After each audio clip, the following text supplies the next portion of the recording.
Assalamualaikum warahmatullahi wabarakatuh. Perkenalkan, nama saya Ahmad Faisal Fadri. Saya dari Prodi Manajemen dengan nomor untuk mahasiswa 289215031. Di sini saya ingin menjelaskan dan menyelesaikan ulang tengah semester mata kuliah Manajemen Logistik. Baik, materi pembahasan yang pertama yaitu ada pengertian operasional logistik. Aspek operasional logistik adalah mengenai manajemen pemindahan atau movement dan penyimpanan material dan produk jadi perusahaan. Jadi operasi logistik itu dapat dipandang sebagai berawal dari pengangkutan pertama material atau komponen-komponen dari sumber perolehannya dan berakhir pada penyerahan produk yang dibuat oleh atau diolah itu kepada langganan atau konsumen. Manajemen distribusi fisik. Manajemen distribusi fisik adalah aspek logistik yang berkenaan dengan pengolahan dan pengiriman barang yang dipesan oleh pelanggan. Tujuan utama distribusi fisik adalah mengatur dan mengantarkan produk organisasi ke para pelanggan. Tugas manajemen dalam distribusi fisik adalah mengkoordinir hubungan antara fasilitas-fasilitas organisasi dengan para perantara yang akan memberikan hasil tercapainya aspek waktu dan tempat. Manajemen material. Manajemen material adalah memberikan kontinuitas dan stabilitas dalam prosuremen.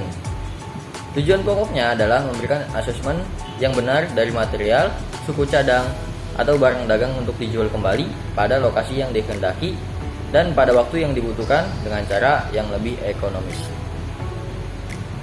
Logistik dalam strategi pemasaran. Terdapat dua strategi logistik yang terpenting, antara lain yang pertama ada rantai supply management, yang kedua ada pemanfaatan waktu yang optimum.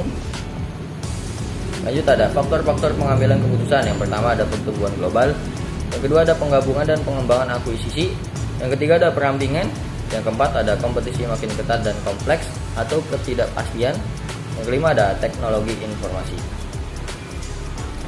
Implikasi terhadap transportasi, yang pertama ada ketetapan waktu, kecepatan pengiriman, rata-rata kelambatan dan kerusakan minimal, yang keempat ada fleksibel dalam permintaan, yang kelima ada meminimalkan pemanfaatan gudang, dan keenam ada pelanggan adalah raja.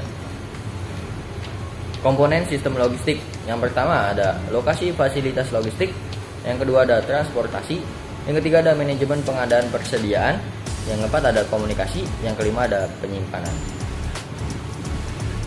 Proses penyediaan barang logistik, yang pertama ada persiapan pemilihan penyedia, yang kedua perencanaan pemilihan penyedia, yang ketiga ada melakukan pemilihan penyedia, yang keempat ada pelaksanaan kontrak pengadaan, yang kelima ada hasil pengawasan dan pengendalian penyerahan hasil pengadaan. Lanjut ada fungsi perencanaan. Secara umum, fungsi perencanaan merupakan proses penentuan tujuan organisasi atau perusahaan dan kemudian menyajikan atau mengartikulasikan dengan jelas strategi-strategi atau taktik-taktik dan operasi tindakan yang diperlukan untuk mencapai tujuan perusahaan secara menyeluruh.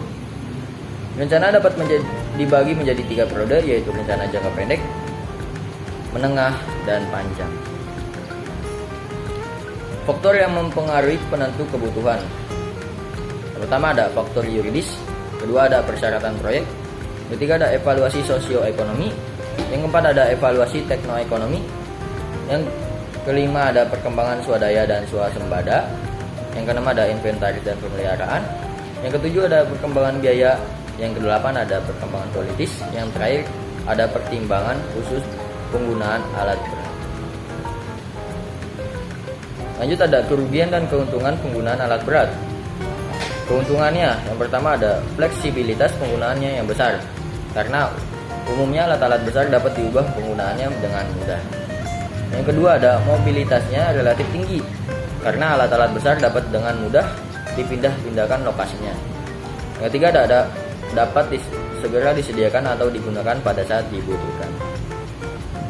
Kerugiannya yaitu yang pertama ada modal tertanam secara tidak efisien, terutama bila tingkat kegunaannya rendah.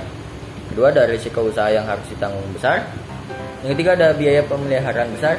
Yang keempat ada relatif sukar mengikuti perkembangan teknik alat besar karena periode penggantiannya yang lambat. Lanjut ada penganggaran logistik.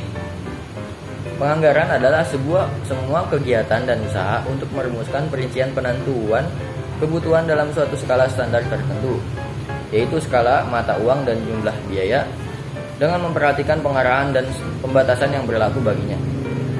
Dalam usaha penyempurnaan anggaran, perlengkapan atau logistik diharapkan adanya berbagai macam anggaran sebagai berikut. Yang pertama ada anggaran pembelian, kedua ada anggaran perbaikan dan pemeliharaan, yang ketiga ada anggaran penyimpanan dan penyaluran, yang keempat ada anggaran penelitian dan pengembangan barang, yang kelima ada anggaran penyempurnaan administrasi barang, yang keenam ada anggaran pengawasan barang, dan yang terakhir ada anggaran penyediaan dan peningkatan mutu personil. Fungsi manajemen logistik itu terbagi menjadi 7. Yang pertama ada perencanaan dan pemenuhan kebutuhan, kedua ada penganggaran, ketiga ada fungsi pengadaan, yang keempat ada penyimpanan dan pengeluaran, yang kelima ada pemeliharaan, yang keenam ada penghapusan, dan yang terakhir ada pengendalian. Manfaat manajemen logistik yang pertama ada persediaan, transportasi, fasilitas, layanan, manajemen dan administrasi, inbound transportasi, outbound transportasi, pemecah masalah, informasi kepada konsumen, dan yang terakhir ada kepercayaan dari konsumen. Terima kasih. Mungkin hanya itu yang bisa saya dapat sampaikan. Kurang lebihnya saya mohon maaf. Assalamualaikum warahmatullahi wabarakatuh.